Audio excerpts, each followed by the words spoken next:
दोस्तों, mark Twain के quotes बहुत मशहूर हैं। आइए देखते हैं कि वो क्या कहता है। कहता है कि जब तक एक मौका हाथ से निकल ना जाए, दूसरा मौका दिखाई नहीं देता।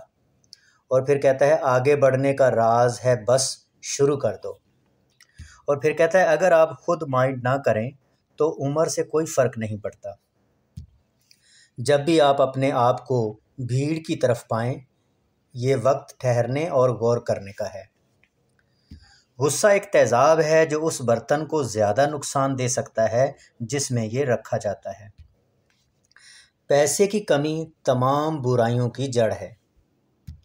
अपनी सेहत को बरकरार रखने का वाहिद तरीका ये है कि वो खाएं जो आपको पसंद नहीं, वो पिएं जो आपको पसंद नहीं, और वो करें जो आपको पसंद नहीं। अपने आप को खुश करने का बेहतरीन तरीका ये है कि किसी और को खुश करने की कोशिश करें। फिर कहते हैं, जो नहीं पढ़ता वो उससे बेहतर नहीं जो पढ़ नहीं सकता। फिर कहते हैं, बहुत सी छोटी चीज़ों को सही किस्म के इश्तिहारात से बड़ा बना दिया गया है। फिर कहते हैं, तरबियत यानी ट्रेनिंग ही सब कुछ है। फिर कहते हैं कि क्लासिक ऐसी किताब जिसकी लोग तारीफ़ करते हैं और पढ़ते नहीं।